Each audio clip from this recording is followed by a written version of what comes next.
on this next page we have these, and it works really well if your left hand comes over for the quarter note. Right there. Okay. Probably that's too big a stretch for most people to take the B in the left hand.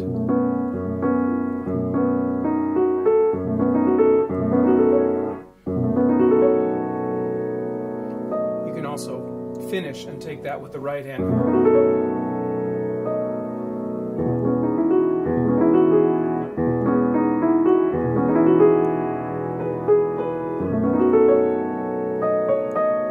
Okay, so those are possible to work out and get a very, very clear sound. Now this next part here, this almost is straight out of Bach, not harmonically, because this is not a progression.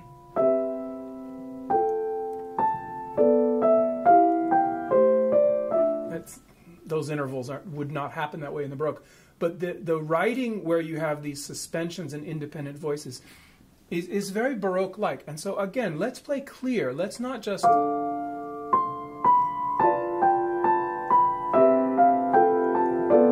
pedal through everything. Let's actually play what it is.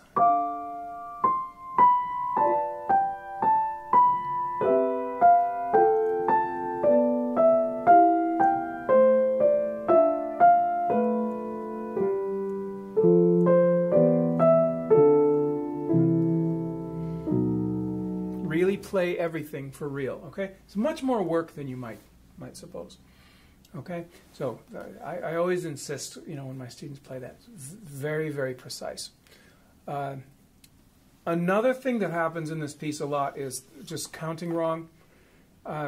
You have things like this next page where we have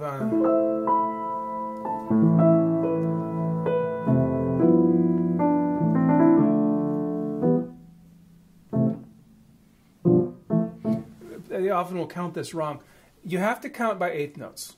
You have to think 1 and 2 and 3 and 4 and 1 and 2 and da da da da 1 and 2 and so on, all the way through. It's very, very precise. Okay, don't guess, don't make it up, don't approximate it, but actually play exactly the way it says. In this next section, again, clarity.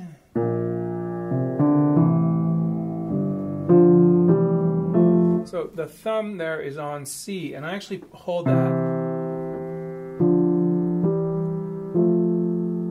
and keep that voice.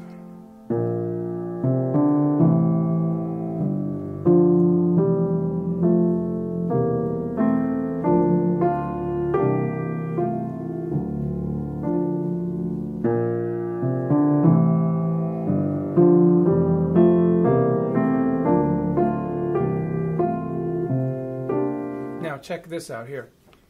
The E flat is held through. Okay, so the B flat just kept going down, but now it's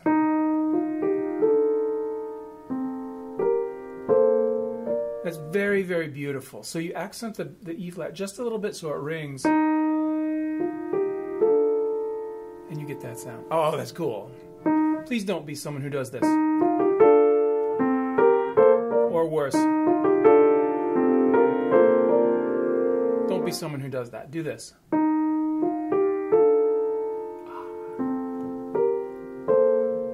Clear.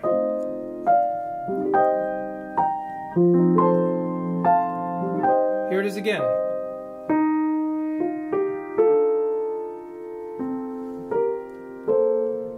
Okay, beautiful clarity. Bottom of this page. Now, the sustanuto pedal, the middle pedal, is kind of an American thing. It's a Steinway thing. And as far as I know, Debussy did not have this. So I'm adding this, I'm bringing this into the picture as something I think is cool, that I like, but I don't claim any kind of authenticity to do this. I had learned, there's a big Bach transcription by... I can see his face. I can't remember his name. Anyway, it was a Russian guy. It'll come to me in a little while. Samuel Feinberg, there we go. And it had this big low note, you know, this pedal point that I had learned catching it with the sustanuto pedal. So it would ring and I could play other things and change the damper pedal. Well, I went to play a concert in Russia and got to the hall and the piano had no sustanuto. It wasn't broken. It was just manufactured without one. I thought, oh, I've got about 10 minutes to figure out how to play this piece. So beware, that kind of stuff will happen to you. Anyway, I like to use the sustanuto pedal, and the reason I do is because here we have these sustained fifths, but we have this staccato octave. And of course, it's not possible to do this any other way. So the way I try to do this,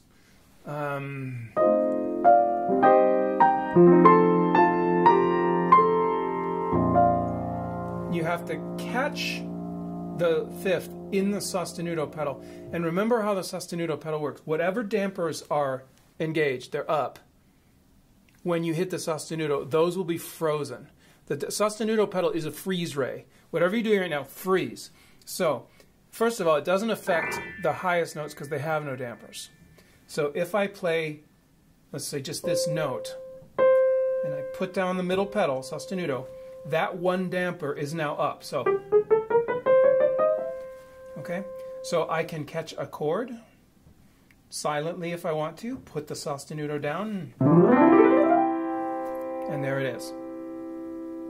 What I cannot do is have the damper pedal down, because now all the dampers are up. If I do that, damper pedal down, sustanuto pedal down, even if I let go of the damper pedal, all the dampers are frozen in place.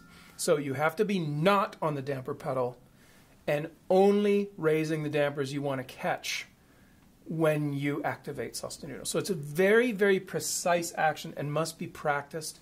So if I want to catch this low thing here, I have to time this rather carefully.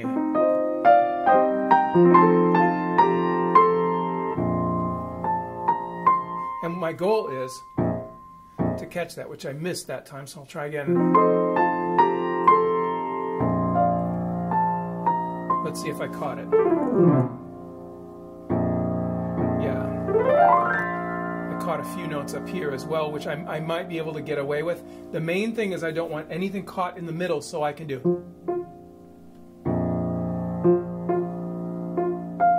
Oh, I caught that F, so that's bad. Let's see if I can do it. I haven't practiced it for a while.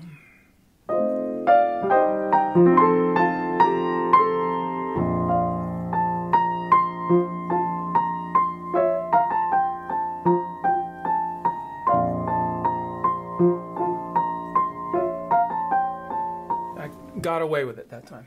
Okay?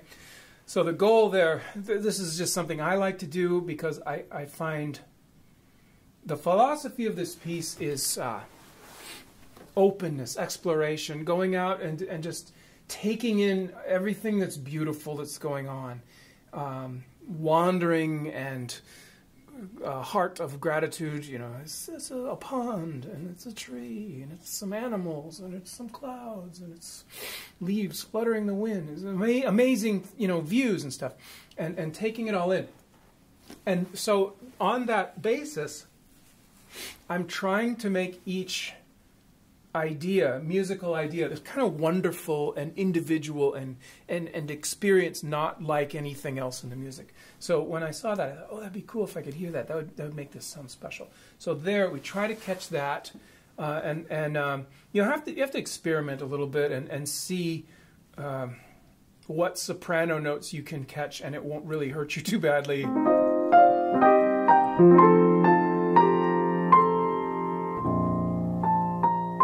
Get those as well.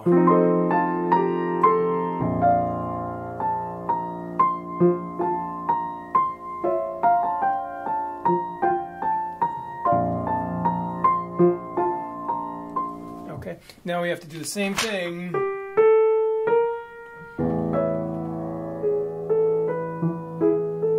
When we turn the page. And all you really have to do is get the bass just before you play the right hand. Okay? So I missed it.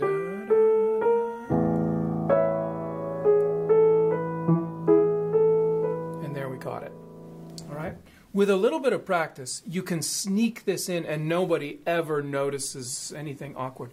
But you do have to practice the timing of it because otherwise you can get into quite a bit of trouble.